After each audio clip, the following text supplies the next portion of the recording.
Bonjour à tous et à toutes, j'espère que vous allez bien.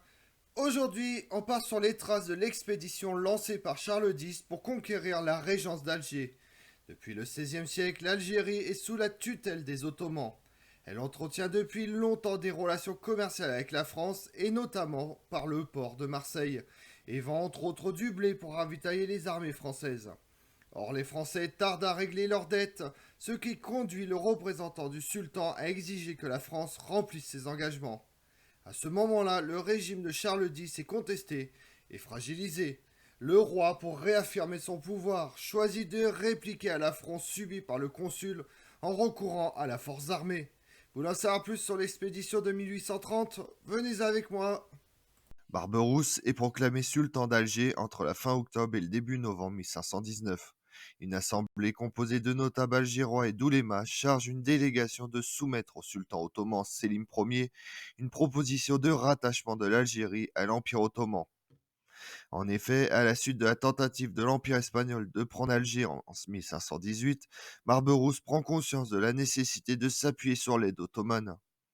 Il est par ailleurs en difficulté sur le plan intérieur à cause du retournement d'alliance du royaume de Koukou, qui joint ses forces aux Hafsides pour lui infliger une sévère défaite en 1519, ainsi que de sa lourde défaite face aux Zianides et aux Espagnols dans l'Ouest.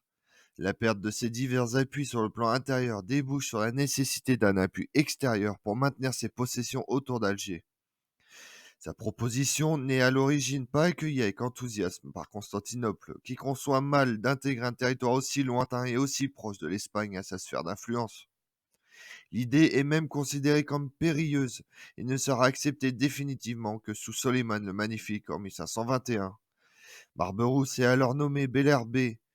Le rôle principal de la flotte de la Régence dans les campagnes maritimes ottomanes et cette adhésion volontaire donne un caractère particulier aux relations entre Alger et Constantinople. Cet état fut très important aux yeux des Ottomans car il constituait le fer de lance de la puissance ottomane en Méditerranée occidentale. La ville et le territoire de l'Algérie actuelle sont alors sous la suzeraineté théorique du sultan de Constantinople depuis 3 siècles sous le nom de Régence d'Alger. Dans les faits, l'intérieur du pays est livré à l'abandon, insoumis et réticent à l'autorité lointaine du sultan, dont la puissance et l'autorité déclinent. Le territoire compte environ 3 millions d'habitants contre 36 millions pour la France de la même époque. La conquête française résulte d'une confusion. En 1798, le gouvernement du Directoire achète du blé à la Régence d'Alger pour les besoins de l'expédition du général Bonaparte en Égypte. Le blé est financé par un emprunt de la France auprès des familles juives d'Alger. Celle-ci demande une garantie du Dey qui gouverne la ville. Depuis, malgré un remboursement partiel sous le règne de Louis XVIII, la France doit toujours de l'argent. Le Dey s'impatiente. Recevant en audience le consul de France, le Dey lui rappelle la dette française et frappe du manche de son chasse-mouche de 3 coups le consul. En représailles, le gouvernement français organise le blocus maritime d'Alger. Fin juillet, début août 1827. En août 1829, les Français lèvent le blocus.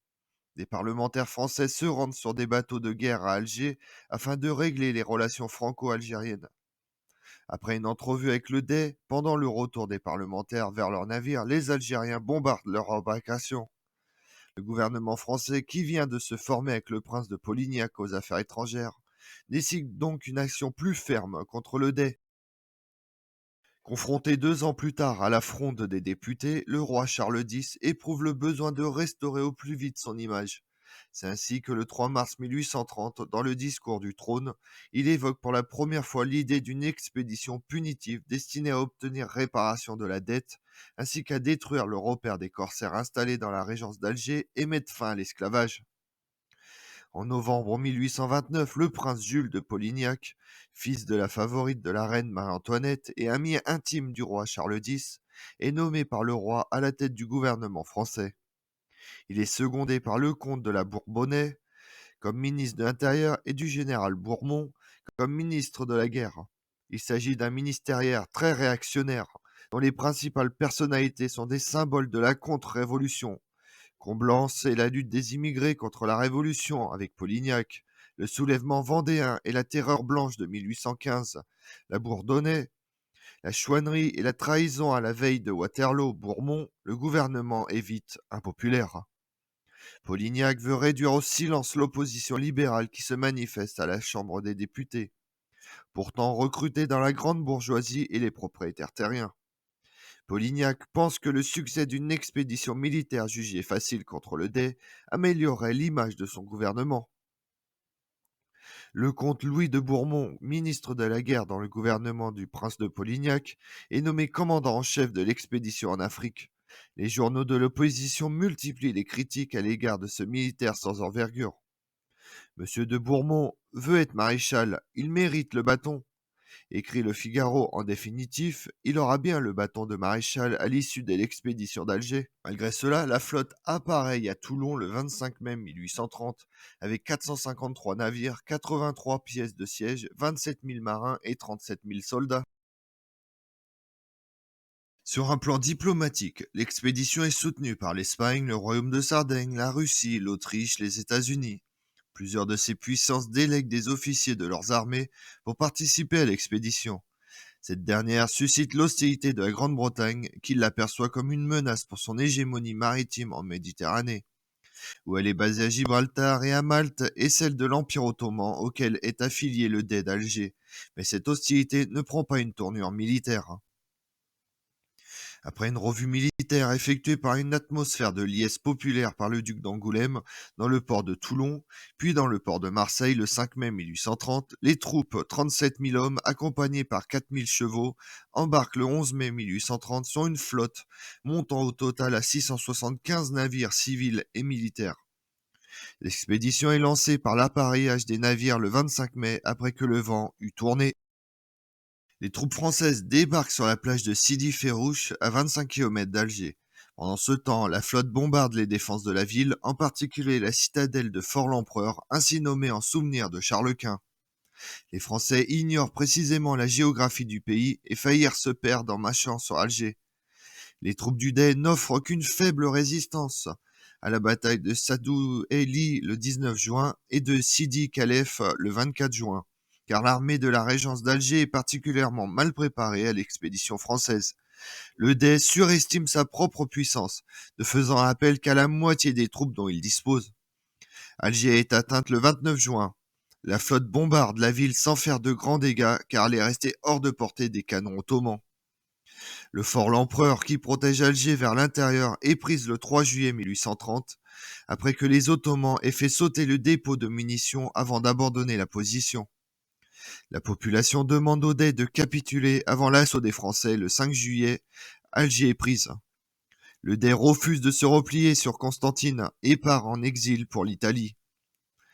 Les Français laissent sur le champ de bataille 415 hommes, dont le fils du général Bourmont, et 2160 blessés et 48 millions de francs prélevés dans son trésor permettant de couvrir les frais de l'expédition.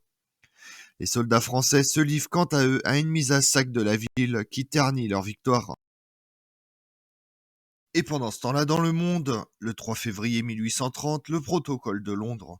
La Grèce obtient son indépendance de l'Empire ottoman à la conférence de Londres qui réunit le Royaume-Uni, la France et la Russie. Le 29 mars, Fernando VII, roi d'Espagne, annule la loi salique, écartant de la succession son frère cadet Don Carlos de Bourbon au profit de sa fille Isabelle, future Isabelle II.